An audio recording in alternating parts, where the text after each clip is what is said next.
The dust billowed around Abigail Granger's skirt as she trudged along the barren trail outside Sacramento, California. The merciless summer sun of 1876 beating down on her uncovered head. She had foolishly left her bonnet at the small farmstead she'd inherited from her late uncle, not expecting the quick errand to town would stretch into such a lengthy ordeal. Now, as she cut across the unfamiliar terrain hoping to shorten her journey home, she realized her mistake might cost her dearly. Abigail wiped sweat from her brow, adjusting the basket of supplies on her arm. Sacramento had been bustling with prospectors and settlers, the remnants of the gold rush still evident in the town's rapid growth. She'd spent longer than intended waiting for the general store owner to fill her order, and now the afternoon was slipping away. She felt the ground shift beneath her feet before she realized what was happening. One moment she was walking on seemingly solid earth, and the next her boots sank ankle-deep into what appeared to be ordinary soil. When she tried to pull free, her legs sank deeper, and a cold realization washed over her: quicksand. Her heart thundered in her chest as she remembered stories of travelers who disappeared without a trace in such treacherous ground. She tried to remain calm, recalling that panicked movements would only hasten her descent. The supplies tumbled from her arms as she attempted to distribute her weight, but it was too late. She was already sinking past her knees. "Help!" she cried out, her voice echoing across the empty landscape. "Is anyone there, please?" The sound of hoofbeats was so faint at first that Abigail thought she'd imagined it. But as the rhythmic pounding grew louder, hope surged within her. She twisted carefully, trying not to sink faster, and spotted a lone rider approaching from the west, his silhouette dark against the setting sun. "Here, I'm over here," she waved frantically, praying he would see her before the quicksand claimed more of her body. The rider spotted her and urged his horse faster, covering the distance between them in moments. He pulled his mount to a stop a safe distance from the quicksand pit, quickly dismounting in one fluid motion. "Don't struggle," he called, his voice deep and steady. "You'll sink faster." "I know that," Abigail replied, fighting to keep the panic from her voice.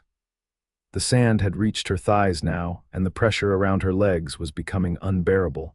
The stranger assessed the situation quickly, his eyes scanning the surroundings.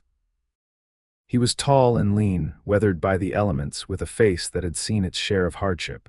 His clothes marked him as a cowboy, dusty, practical, and well-worn. "My name's Beau Tucker," he said, removing his leather vest.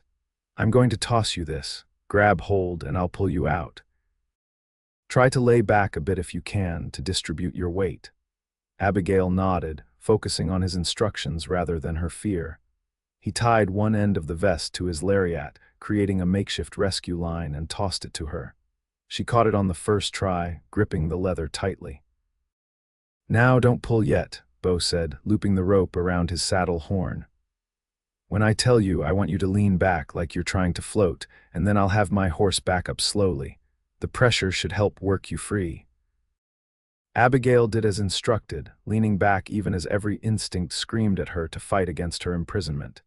The quicksand reached her waist now, cold and unyielding. "Ready?" Beau asked, his hand steady on the horse's bridle.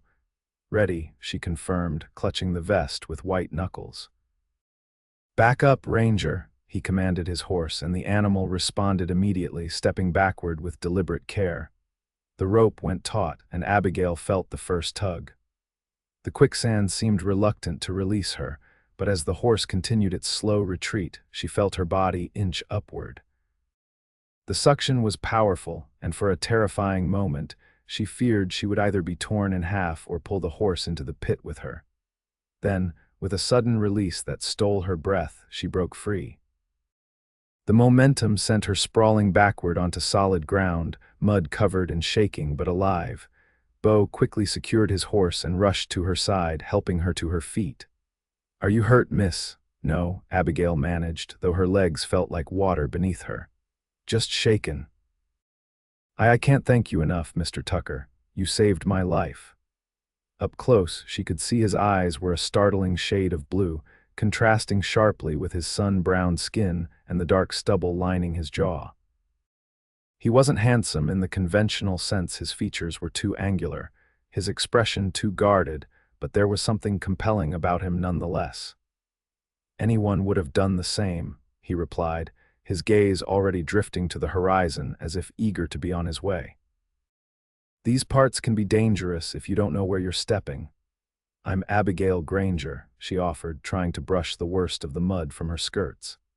"I inherited my uncle's property a few miles east of here. I was trying to take a shortcut back from town, Nathaniel Granger's place." Beau asked, surprise registering on his features. "Yes, did you know him?" "Everyone knew Nathaniel," Beau said simply, retrieving her scattered supplies and placing them back in the basket. "He was a good man." There was something in his tone that suggested a deeper connection, but Abigail was too exhausted to press further. Her legs still trembled beneath her, and the reality of what had nearly happened was beginning to sink in. "Where's your horse?" Beau asked, glancing around.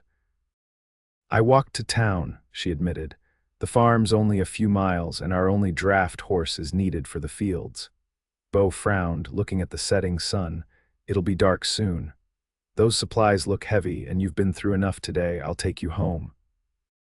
Before she could protest, he lifted her onto his horse with surprising gentleness, handed her the basket, and swung up behind her in one smooth motion. The proximity was improper. She could feel the solid warmth of his chest against her back, but given the circumstances, propriety seemed a distant concern. "Thank you again," she said as the horse began to move at Beau's urging. "I don't know what would have happened if you hadn't come along." "No need to dwell on it," he replied, his voice close to her ear. "You're safe now." As they rode toward her farm in the gathering dusk, Abigail couldn't help but wonder about the man who had saved her. There was an emptiness about him, a deliberate distance in his manner that spoke of old wounds.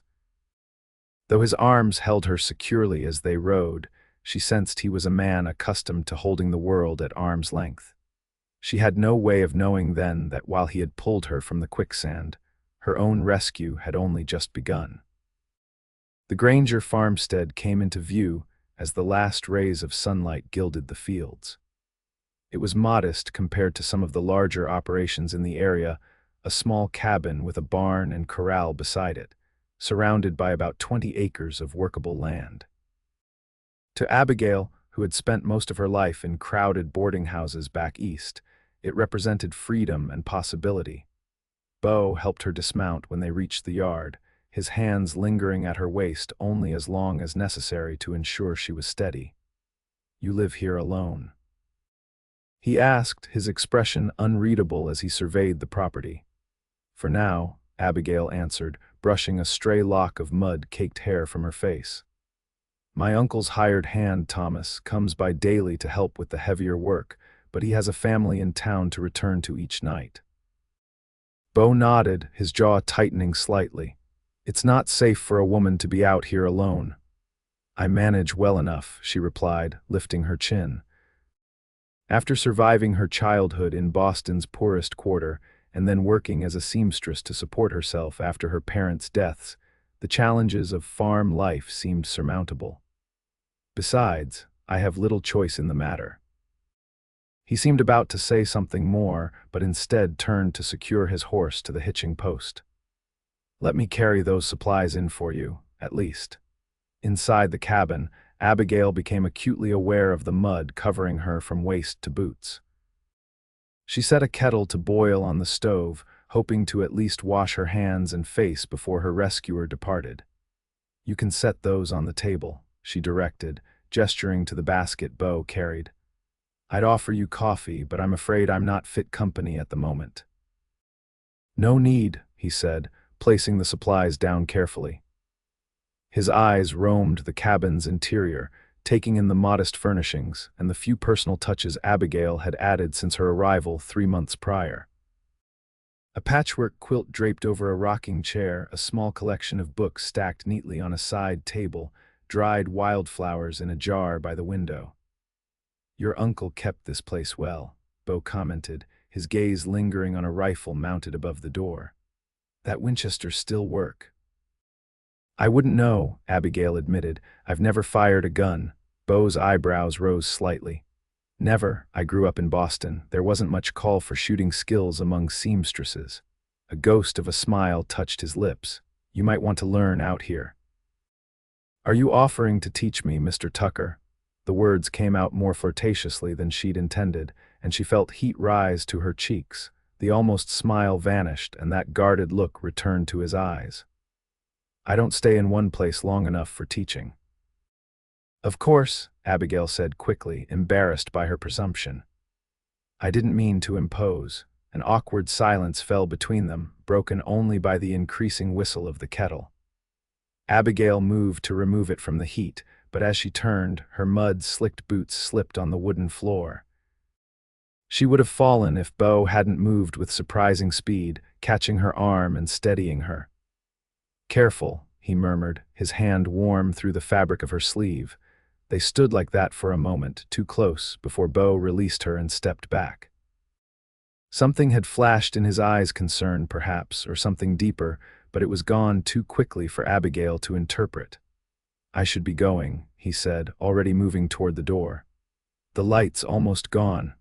Wait, Abigail called, following him outside to where his horse waited. I never properly thanked you. Is there anything I can do to repay you? Beau paused with one foot in the stirrup, his expression softening slightly in the fading light. Be more careful about where you walk, he said, and maybe learn to use that Winchester. He swung into the saddle with practiced ease, gathering the reins. For a moment he looked down at her, and Abigail had the distinct impression he was memorizing her face. Will I see you again? She asked impulsively. Sacramento's not a big place, he replied, tipping his hat slightly. Good evening, Miss Granger. With that, he turned his horse and rode away, becoming a silhouette against the darkening sky. Abigail stood watching until he disappeared from view, unable to shake the feeling that their paths would cross again. She was right, though not in the way she might have expected. 3 days later, Abigail was struggling with a broken fence post when she heard approaching hoofbeats. Shielding her eyes against the morning sun, she recognized Beau's tall figure astride his chestnut gelding. Mr. Tucker, she greeted, trying to hide her surprise and pleasure at seeing him again. What brings you back this way? He dismounted, his movements fluid despite what appeared to be fatigue in the set of his shoulders. I was passing by, he said, though they both knew the farmstead wasn't on the way to anywhere. Thought I'd check that you hadn't found another quicksand pit to explore. Not yet, she replied with a small smile, though I've found plenty of other challenges. She gestured to the broken fence post she'd been attempting to replace. Beau glanced at her hands, already showing blisters from her morning's work. Without comment, he removed his hat and coat, rolling up his sleeves. I can help with that. Before she could protest, he'd taken the post hole digger from her and set to work. Abigail watched in fascination as his muscles flexed beneath his shirt with each movement. He worked with the efficiency of someone who had performed such tasks countless times before. You seem experienced with farm work, she observed, handing him the new post when he dug a hole of suitable depth. I've done a bit of everything, he replied vaguely, positioning the post and beginning to tamp the earth around it, including saving damsels from quicksand. The corner of his mouth quirked upward. That was a first. They worked together for the next hour, repairing the fence line. Beau was sparing with his words but showed an intuitive understanding of what needed doing and how best to accomplish it. By noon, they had completed repairs that would have taken Abigail days to finish alone. You should stay for lunch, she offered as they collected the tools. It's the least I can do. Beau hesitated, glancing toward the horizon as if calculating distances and time. I should move on.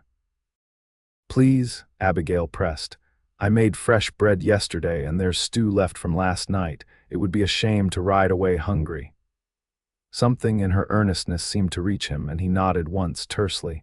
All right, thank you. Inside the cabin, Abigail busied herself with preparations. ladling stew into bowls and cutting thick slices of bread. She was acutely aware of Beau's presence as he stood awkwardly by the door, as if uncertain of his place in this domestic scene. "Please sit," she invited, gesturing to the small table. "Would you like coffee?" "Yes, thank you," he replied, finally removing his hat and taking a seat. As they ate, Abigail tried to draw him into conversation, curious about the man who had saved her life. "Have you been in California long?" "About 3 years," he answered between bites of stew. "Before that, Texas, and before that, all over. You don't like to stay in one place." His eyes met hers briefly. "Never found a reason to." "No family?" she asked, then immediately regretted the question when his expression closed further. "Not anymore." Abigail recognized the pain behind those two simple words. She'd felt a similar hollowness after losing her parents to influenza when she was 19. "I understand," she said softly. "It's just me now, too." Beau studied her for a moment, as if reassessing her. "Your uncle never married." "No, he and my father were brothers. Uncle Nathaniel left Boston when they were young men. He wrote occasionally, but I never met him until I was grown." She toyed with her spoon. "When he fell ill last year, he wrote asking if I might come to care for him in his final days. By the time I arrived, he was gone. The lawyer told me he'd left me everything, this farm, what little money he had. It was unexpected." "Nathaniel was always surprising people," Beau commented, something like fondness briefly warming his expression. "He gave me work when I first came to Sacramento, didn't ask questions about my past, just judged me on my willingness to work." "You worked here?" Abigail asked, surprised. "For a season," Beau confirmed, "before I moved on to the cattle drives further north. So that's what you do, drive cattle, among other things." He finished his stew and set down his spoon. "I take what work comes my way." Abigail sensed there was more to his story but didn't press. Instead, she stood to clear the dishes. "More coffee?" "No, thank you. I should be on my way, of course." She couldn't hide her disappointment entirely. "Thank you again for your help with the fence." Beau rose, reaching for his hat. "You should hire more regular help. This is too much for one person to manage, especially someone not raised to it." "I would if I could afford it," Abigail admitted. "But after paying Thomas 3 days a week, there's little left over. I'm hoping the fall harvest will improve matters." Beau frowned slightly. "What are you growing?"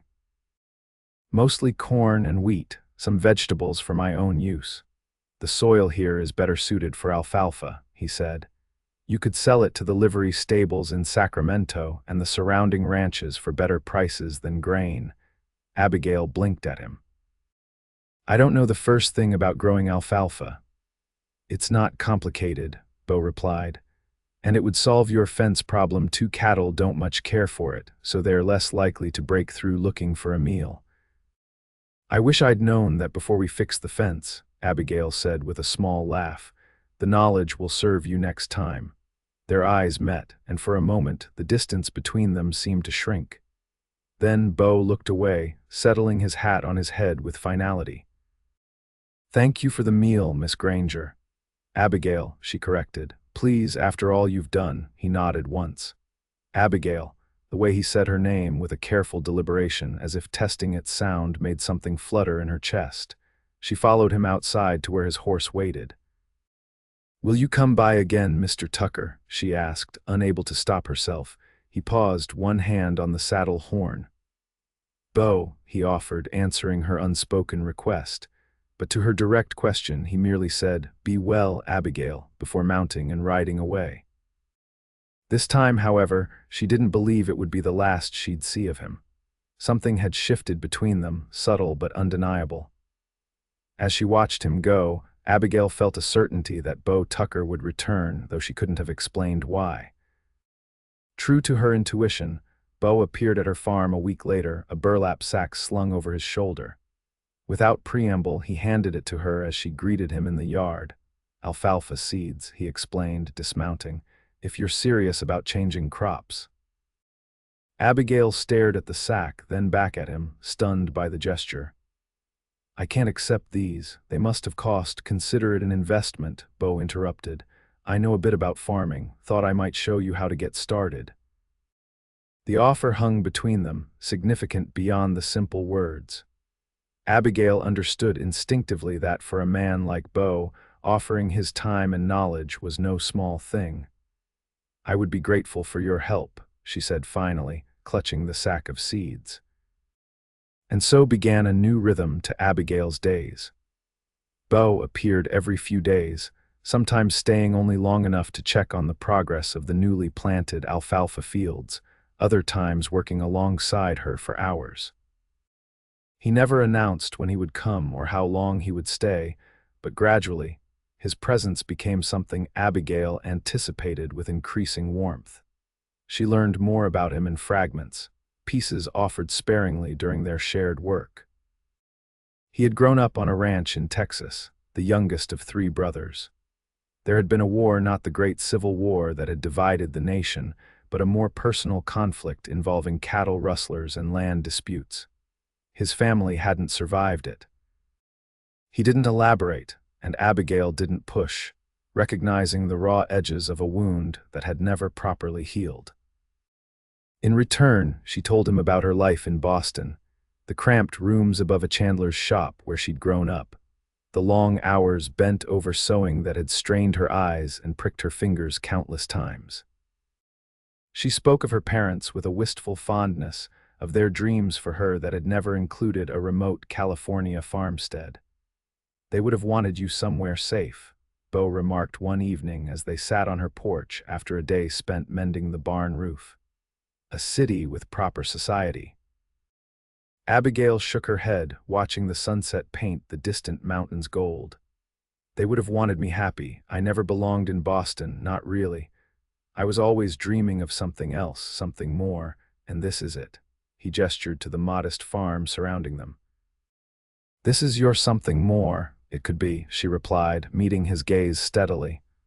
With time, with the right future. The implication in her words hung in the air between them, too direct to ignore but too delicate to acknowledge.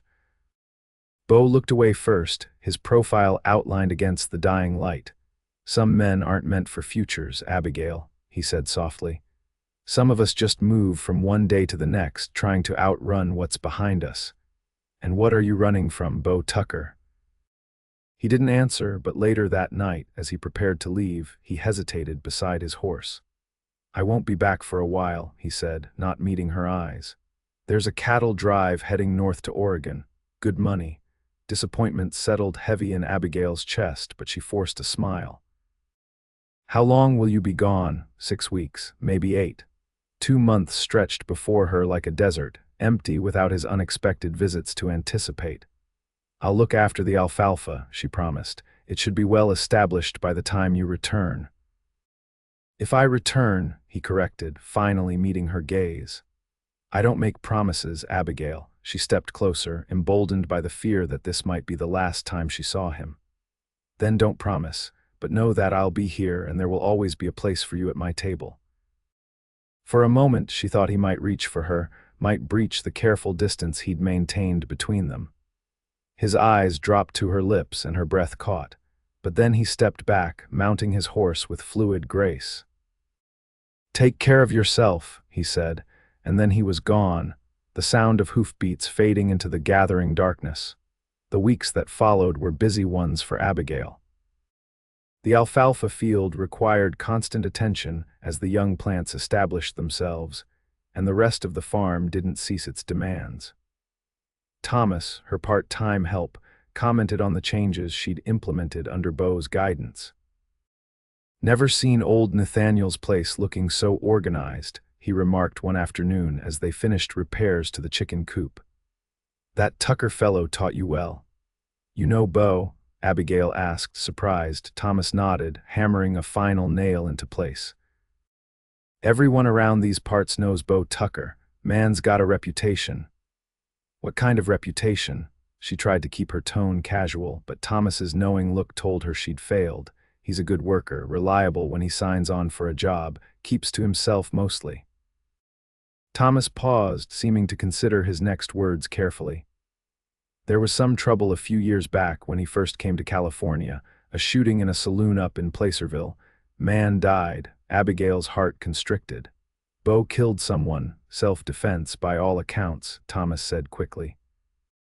The other fellow drew first, looking to make a name for himself by taking down Beau Tucker. Why would killing Beau give anyone a name? Thomas looked uncomfortable.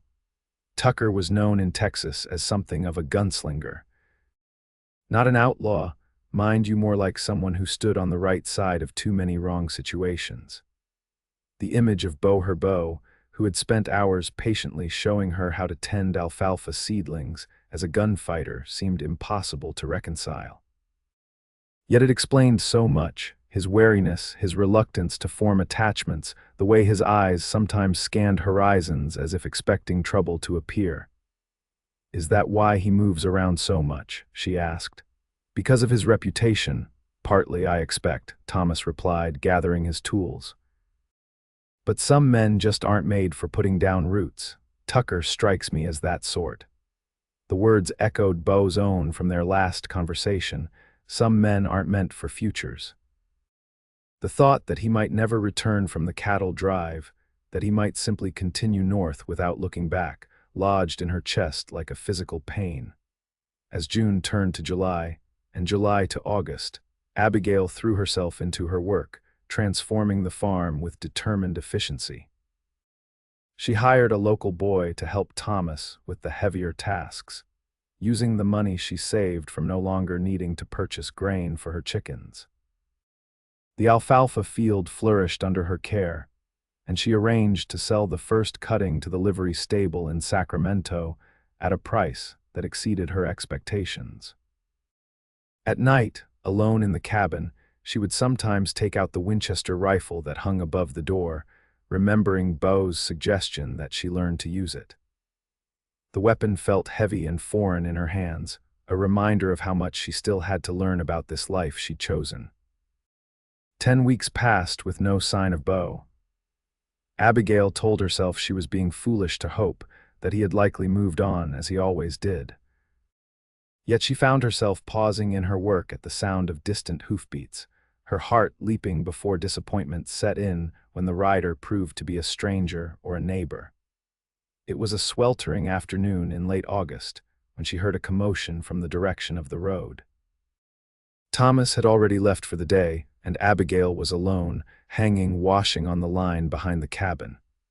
She rounded the corner to find two unfamiliar men dismounting in her yard, their horses lathered from hard riding. "Can I help you?" she called, immediately wary. Both men wore guns at their hips and had the hard look of men accustomed to trouble. "We're looking for Beau Tucker," the taller of the two said, removing his hat to reveal salt and pepper hair. "Heard he might be found hereabouts." "Mr. Tucker isn't here," Abigail replied, her mouth suddenly dry. "I haven't seen him in months." The men exchanged glances. "That so?" the second man asked, his tone skeptical. "Word is he's taken a particular interest in this place, and in you, miss." Abigail lifted her chin, fighting to keep her voice steady. "I don't see how that's any business of yours, Mr.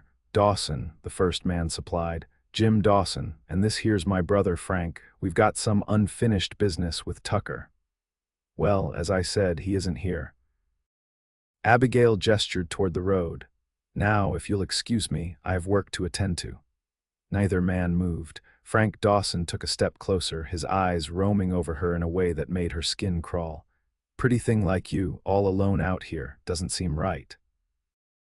"I manage well enough," Abigail replied, backing toward the cabin where the Winchester hung above the door. "Good day, gentlemen. When Tucker comes back, and he will come back for you, I'd wager you tell him the Dawson brothers are looking for him," Jim called after her. "Tell him we haven't forgotten what he did to our youngest brother in Abilene." Abigail said nothing, continuing her retreat until she reached the cabin door. The men watched her for a moment longer before mounting their horses and riding away, but the encounter left her shaken. She knew instinctively that the Dawsons would return, and next time, they might not be satisfied with delivering a message. That night, she took down the Winchester and placed it beside her bed, though she knew it would provide little protection in her untrained hands. 3 days later, as dusk settled over the farm, Abigail heard a horse approach. Fear spiked through her as she grabbed the rifle and moved to the window, her heart pounding. The tension in her body released in a rush when she recognized the rider, Beau. She set the rifle aside and rushed outside, heedless of propriety or pride. He was dismounting when she reached him, and for a moment they simply stared at each other. He looked tired, thinner than when he'd left, his skin burned darker by the sun. A new scar marked his jawline, a thin white line that hadn't been there before. "You're back," she said finally, unable to keep the relief from her voice. "I said I might not be," he replied, but there was no bite to his words. "I hoped anyway." She took a step closer. "Are you staying?" Beau's expression darkened. "I can't, it's not safe." The Dawson brothers, Abigail guessed, watching his face carefully, surprise registered in his eyes. "They've been here 3 days ago. They said to tell you they're looking for you, something about their brother and Abigail." Beau cursed under his breath, running a hand through his hair. "I should never have come back. I've put you in danger." "What happened in Abigail?" Abigail asked quietly. "What always happens," he replied, bitterness edging his words. "A man looking for a reputation chose the wrong target. Their brother pulled on me in a saloon full of witnesses. I was faster. And now they want revenge. They want blood," Beau corrected, "and they won't care who gets hurt in the process." He looked at her intently. "You need to leave, Abigail. Go back to Boston, or at least into town where there are people around." "This is my home," she said firmly. "I won't be chased from it by threats." "They're not just threats." Beau stepped closer, his eyes imploring. "These men are killers. They've tracked me across 3 states already." "Then we'll face them together," Abigail suggested, reaching for his hand. "The sheriff can't help," Beau interrupted, though he didn't pull his hand away. "The Dawsons have a way of making their vendettas look legal. They'll wait until I make a mistake, provoke me into drawing first, and then claim self-defense." They stood in silence, hands joined, as the last light faded from the sky. Finally, Beau sighed, a sound of resignation. "I'll stay tonight," he decided. "Help you prepare. Tomorrow I'll draw them away from here." "And then?" Abigail asked, tightening her grip on his hand. Beau didn't answer, but his silence was response enough. He didn't expect to return. Inside the cabin, Abigail busied herself preparing a meal while Beau examined the Winchester, checking its mechanism with practiced hands. "When was the last time this was fired?" he asked. "I don't know, not since I've been here," he frowned. "It needs cleaning." He reached into his saddlebag and withdrew gun oil and cleaning supplies, setting to work with efficient movements. "Teach me," Abigail said, sitting beside him. "Show me how to use it." Beau looked up, his expression torn. "Abigail, if the Dawsons come back after you're gone, I need to be able to protect myself," she argued. "Please, Beau." He hesitated, then nodded once. For the next hour, he showed her how to load, aim, and fire the rifle, his hands guiding hers with patient care. When the lesson was complete, he watched her practice the motions until he was satisfied she understood. "Promise me you won't try to be brave if they return," he said as they sat down to eat. "If they come looking for me and I'm not here, just tell them I've gone. Don't antagonize them." "I promise," Abigail agreed, though the thought of being alone when the Dawsons returned made her stomach clench with fear. "But I wish you wouldn't leave." Beau's eyes met hers across the table. "I wish that too." The simple admission, spoken so quietly, broke something open between them. Abigail reached across the table, covering his hand with hers. "Then stay," she whispered. "Not just tonight. Stay and make a life here with me." Beau's expression was pained. "I can't bring this violence to your door. It's already here," Abigail countered. "And I'd rather face it with you than wonder for the rest of my life what became of you." He stared at her, conflict evident in every line of his face. "You don't know what you're asking, Abigail. You don't know who I really am, what I've done." "I know enough," she insisted. "I know you saved my life without hesitation. I know you've shown me nothing but kindness and respect. I know that when you're gone, I think of you every day, wondering where you are, if you're safe." "That's gratitude," Beau said, pulling his hand away. not love. Don't tell me what I feel, Abigail replied, anger flaring unexpected and hot. I've had precious little control over my life until now, but my heart is my own, Beau Tucker, and I know where it lies. The tension between them was palpable, charged with unspoken emotions. Beau stood abruptly, moving to the window to stare out into the darkness. Even if I stayed, he said finally, his back to her, even if by some miracle we resolved this situation with the Dawsons, it wouldn't end there. There will always be someone else, some new threat from my past. That's the life I've led, Abigail. It doesn't just go away because I want it to. Abigail rose and crossed to him, placing a gentle hand on his arm. Then we'll face each challenge as it comes, together. He turned to her then, his expression stripped bare of its usual guardedness. What she saw there, longing, fear, hope, resignation, made her heart ache. I've been alone most of my life, he said softly. I don't know how to be any other way. Then let me teach you, she replied, as you've taught me so much about surviving here.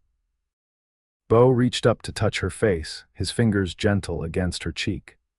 Abigail, whatever he might have said was lost as the sound of approaching horses broke the stillness of the night.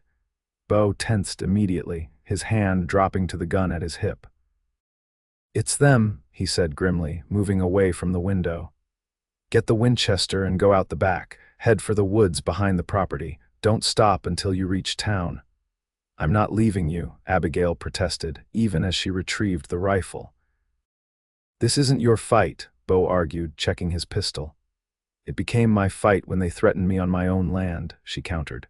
Besides, there are two of them. You need someone watching your back. Before he could respond, a voice called from outside. Tucker, we know you're in there. Come on out and face us like a man. Beau's jaw tightened. Stay behind me, he instructed, moving toward the door. And if shooting starts, get down and stay down. Together, they stepped onto the porch. The Dawson brothers sat on their horses in the yard, silhouetted against the moonlit fields. Both had their hands resting on their holstered weapons.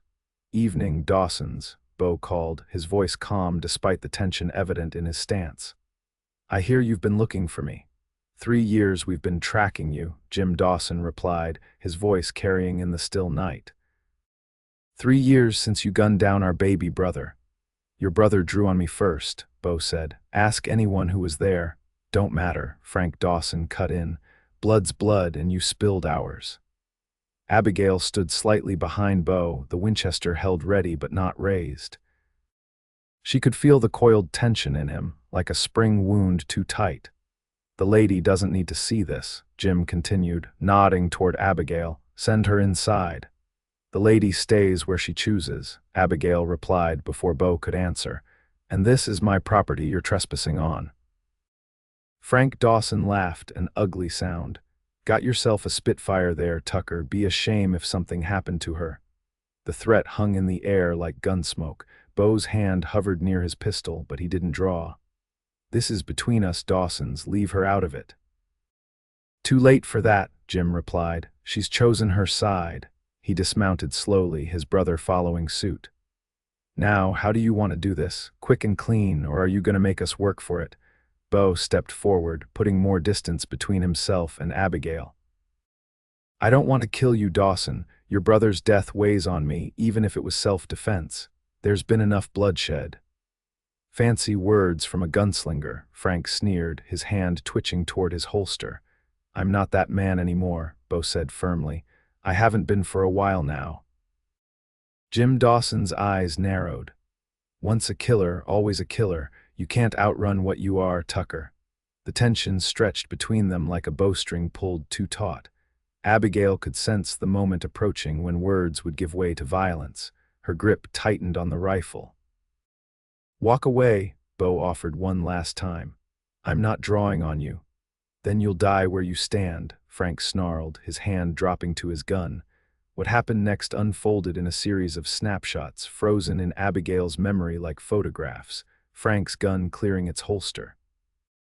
Beau's lightning-fast draw, the deafening crack of gunfire, Frank Dawson staggering backward, blood blooming across his chest. Jim's roar of rage as he fired wildly.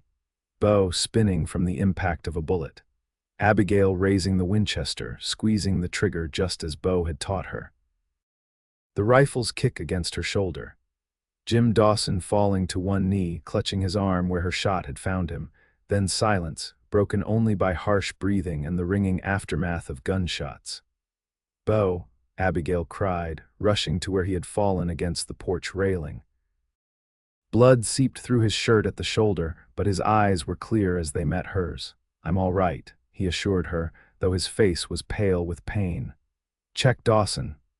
Abigail kept the rifle trained on Jim Dawson as she moved cautiously forward. Frank lay motionless a few yards away, beyond help. Jim still knelt, his gun fallen from nerveless fingers, blood streaming from the wound in his arm. "It's over, Dawson," she said, her voice steadier than she felt. "Your brother's dead, and you're bleeding badly. If you want to live, you'll get on your horse and ride to town for a doctor." Jim Dawson looked up at her, hatred burning in his eyes. "This isn't over, not by a long shot." "Yes, it is," came Beau's voice as he stepped forward, one hand pressed to his wounded shoulder. "You've lost 2 brothers to this vendetta. Don't throw your life away, too." Something in Beau's tone, not triumph, but a weary compassion, seemed to reach Jim Dawson. He looked from Beau to his fallen brother and back again, the fight visibly draining from him. "Help me get him on his horse," he said finally. "I'll take him home to Texas, bury him proper." Together, they managed to secure Frank's body across his saddle. Jim mounted his own horse with difficulty, his wounded arm bound with a strip of cloth Abigail had torn from her petticoat. "I won't be back, Tucker," Jim said as he gathered his reins. "But there are others who might, men who have heard the stories, men looking to make names for themselves." "Let them come," Beau replied. "I'll be waiting." They watched as Jim Dawson rode away, leading his brother's horse beside him. When they were out of sight, Beau's strength seemed to leave him all at once. He sagged against Abigail, who guided him back to the cabin. By lantern light, she cleaned and bandaged his wound, grateful to find the bullet had passed clean through the fleshy part of his shoulder without hitting bone. Beau watched her work, his expression unreadable. "You could have been killed," he said finally as she tied off the bandage. "So could you," she countered. "Yet here we both are. You shot a man tonight," Beau continued, searching her face. "That changes a person." "I protected someone I care about," Abigail corrected, "and I would do it again." Beau reached for her hand, his grip surprisingly strong despite his injury. "I never wanted this life for you. Violence, bloodshed. You didn't choose it for me," she replied softly. "Life happened, as it tends to do. We make our choices based on what's in front of us, and tonight I chose you." He stared at her for a long moment, something shifting in his eyes. "All these weeks away, I tried to convince myself I shouldn't come back. That you'd be better off without me and all the trouble I bring. And yet here you are," Abigail said, a smile touching her lips. "Here I am," he agreed, "because the thought of never seeing you again hurt worse than any bullet." The admission hung between them, profound in its simplicity. Abigail felt tears sting her eyes as the emotions of the night caught up with her all at once: fear, relief, hope. "Will you stay now?" she asked, the question barely above a whisper. Beau's free hand rose to cup her cheek, his touch infinitely gentle. "If you'll have me, with all my burdens and broken pieces." "I wouldn't have you any other way," Abigail replied, turning her face to press a kiss to his palm. The gesture broke the last of Beau's restraint. He drew her closer, mindful of his injured shoulder, and kissed her with all the longing of a man who had denied himself happiness for too long. Abigail returned his kiss with equal fervor, her hands framing his face as if to assure herself he was real, he was here, he was choosing to stay. When they parted, breathless, Beau rested his forehead against hers. "I love you, Abigail Granger. I think I have since you stood covered in mud and defiance after I pulled you from that quicksand." Abigail laughed softly, joy bubbling up through the remnants of fear and tension. "And I love you, Beau Tucker, enough to shoot a man for you, apparently." His answering smile, rare and unguarded, transformed his face. "Let's hope that particular demonstration won't be required again." "Agreed," she murmured, leaning in to kiss him once more. In the days that followed, news of the gunfight at the Granger farm spread through Sacramento and the surrounding communities.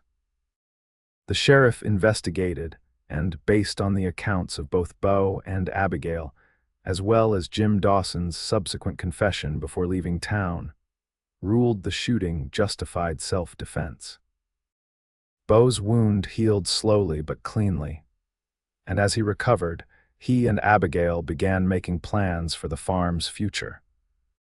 The first cutting of alfalfa had been successful, and with Beau's knowledge and Abigail's determination, they expanded their operation to include more livestock and a larger vegetable garden.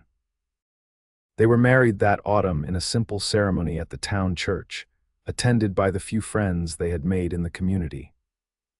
Thomas stood as Beau's best man, while the shopkeeper's wife, who had taken a liking to Abigail during her visits to town, stood as her matron of honor.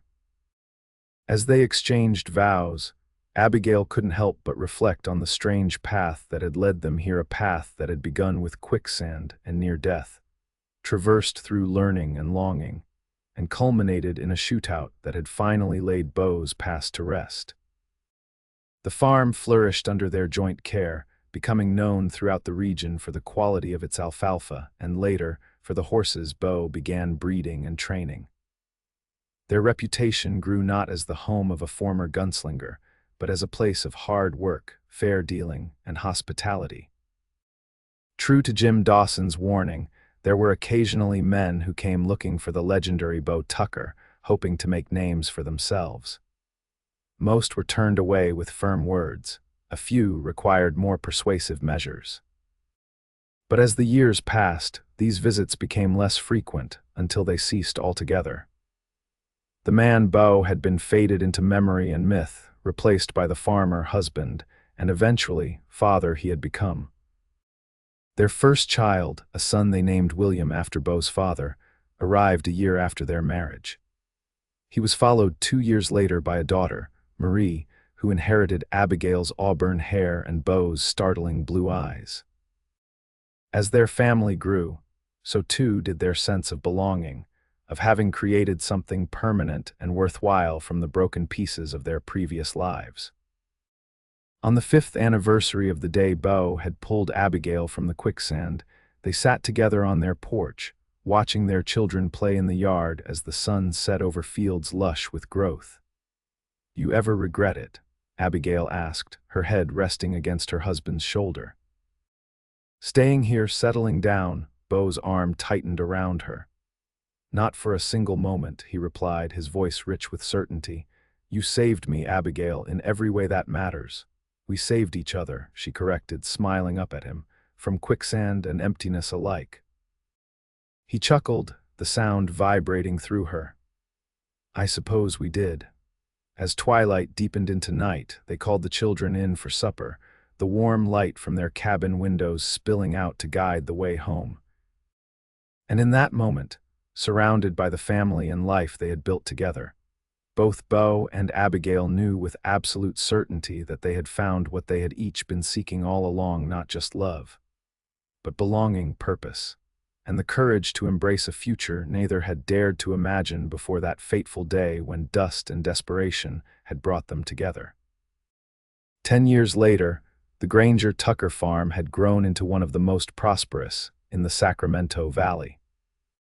What had begun as a modest alfalfa operation now encompassed thriving fields, a respected horse breeding program, and a reputation for fair dealing that brought customers from as far away as San Francisco.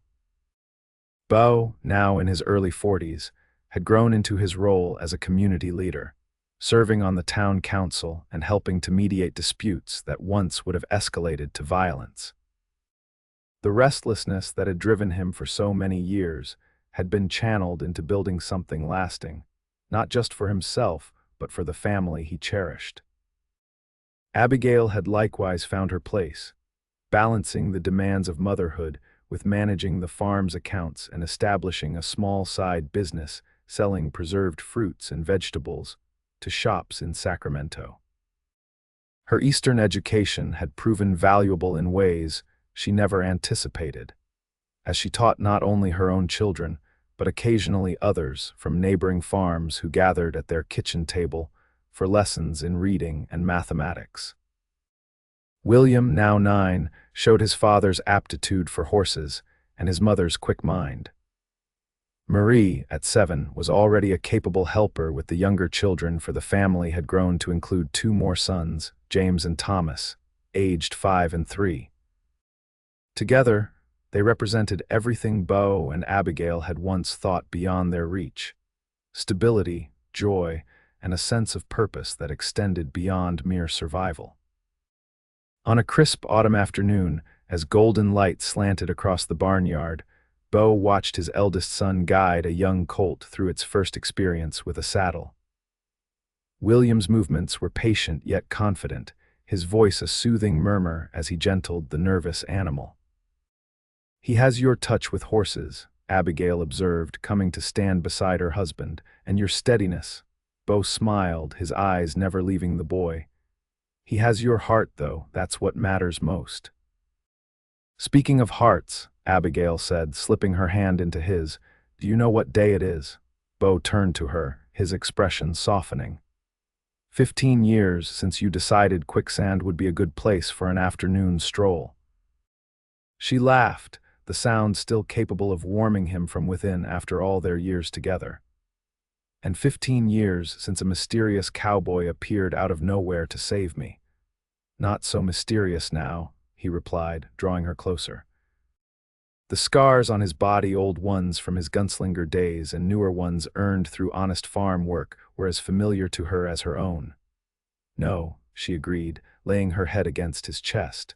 "Now you're just mine." The simple declaration, spoken without hesitation or doubt, still had the power to humble him. There had been times, especially in those early years, when Beau had woken in the night, gripped by the certainty that he would somehow lose this happiness, that his past would reach out like a grasping hand to drag him back into darkness. But Abigail had been there each time, her presence a steady anchor when old nightmares threatened. She had never feared his past, never flinched from the broken parts of him that had seemed beyond repair. Instead, she had shown him how to build something new from what remained, how to trust in a future that wasn't shaped by the violence of his earlier life. "I need to show you something," Beau said, guiding her away from the barn toward a small rise at the edge of their property. It had become a special place for them over the years, offering views across their land to the distant mountains. At the crest of the hill stood a newly built bench, crafted from oak and positioned to catch the late afternoon sun. Carved into its back were their initials and the date they had first met, the day Abigail had sunk into quicksand and Beau had found something worth staying for. "Beau," Abigail breathed, running her fingers over the careful carving. "It's beautiful." "I wanted something permanent," he explained, suddenly feeling self-conscious. "Something that would last, even when we're gone." Abigail looked up at him, her eyes bright with unshed tears. "We've built that already," she said softly. "In our children, in this land, in the life we've made together." Beau nodded, drawing her close as they sat on the bench. "I know, but sometimes I still can't believe it's real that I get to have this, have you? After everything you've been through, everything you've overcome, you deserve happiness more than anyone I know," Abigail said firmly. "You've earned this peace, Beau." As they sat together watching the sun sink toward the horizon, Beau reflected on the journey that had brought him here. From the violence of his youth to the emptiness of his wandering years, through the chance encounter that had saved Abigail's life, and ultimately his own soul. It had been a path he could never have imagined for himself. Yet here he was, surrounded by love and purpose, his days filled with meaningful work, and his nights with the comfort of belonging. The restless spirit that had driven him from place to place had found its home at last, not in a location, but in the heart of the woman beside him and the family they had created together. "What are you thinking about?" Abigail asked, noting his pensive expression. "That some kinds of quicksand are harder to see than others," he replied, taking her hand. I was sinking for years without knowing it, until you reached out and pulled me free." Abigail smiled, the same smile that had first begun to thaw the cold places within him 15 years ago. "Then I suppose we're even," she said, leaning up to kiss him as the last rays of sunlight painted the world in gold around them.